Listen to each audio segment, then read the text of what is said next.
Hello everyone and welcome back to Crosses Gaming. Today we are going to take a look at Gulman 4 Still Alive. This linear first-person shooter was developed by Svyatoslav Gulyaev, and this atrocity of a game is available on Steam for €4.99 or your regional equivalent. To be honest, I don't even know what I was expecting when I first saw this game. I was just in the mood for something silly, and from the screenshots, this somehow reminded me of Serious Sam. So I picked it up and prepared myself for it. And from a weird twisted perspective, I even got what I deserved. You know those movies that are so bad you can't stop yourself from watching them? This game is pretty much exactly the same thing, and we will explore how exactly this is the case.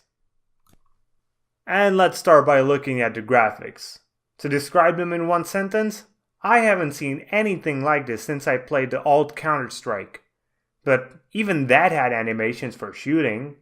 All this game has in terms of animation is an animation of punching. And even that is done in a hilarious way as you punch at roughly the speed of sound. The textures of the game are bland and uncreative. All the levels look pretty much exactly the same, combining grey and beige walls and green grass. Enemies look like stick figurines from a video game commercial from the 80s. And what fascinates me the most? This game is actually created in Unreal Engine 4.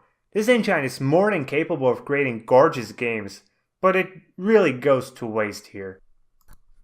Secondly, we have the sounds of the game, and these can even hardly be considered sound assets as they're abysmal.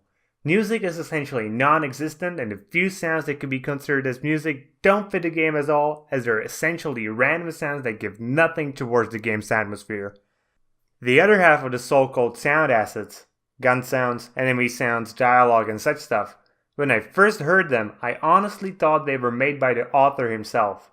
And I mean by making them with his mouth. But later on, I decided that he bought the toys that made these sounds and recorded these, because I honestly have no other idea how the sounds could be so bad. And now onto the worst part of the game, the gameplay. Holy Mother of God! This game is not well done at all. Since the guns have zero animations and their sound is, let's call it subpar. At points, you aren't even sure you fired them. Then there's the recoil. Most of the time there is none, but then randomly, your weapon will just jump and you will be aiming about a mile away from where you did previously. The story puts you in the shoes of an intelligence agent of the world government in the year 2029. You are to explore ruins found in the Pacific. And these ruins, as mentioned previously in the graphics part, look incredibly dull. And worst of all, it's essentially a single line through which you must travel. The levels are repetitive, some of them are even exactly the same, and even if they're not, they follow 3 or 4 patterns that are used over and over and over. There is exactly one original level which probably took like 5 minutes to create, since it's just diagonal lines instead of the usual straight one. The game features a grand total of 7 types of enemies, and one of those types is the final boss. You have your generic soldier with a gun, a soldier with a rocket launcher, and his rockets have an incredibly slow traveling speed. If someone applied real physics to them, I'm pretty sure they would just fall to the ground. Helicopters which dive faster to machine guns than to a rocket launcher, sharks, spiders, skeletons, and the final hooded man boss. In conclusion, this game sucks. Balls.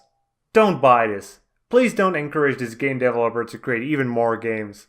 Nobody ever should suffer through this game because it's just horrifyingly bad and it's not even that cheap. Well, that's it for today guys. Hope you enjoyed the video, and if you did, please consider liking and subscribing. And if you didn't like the video, dislike it. See you all later with more gaming content.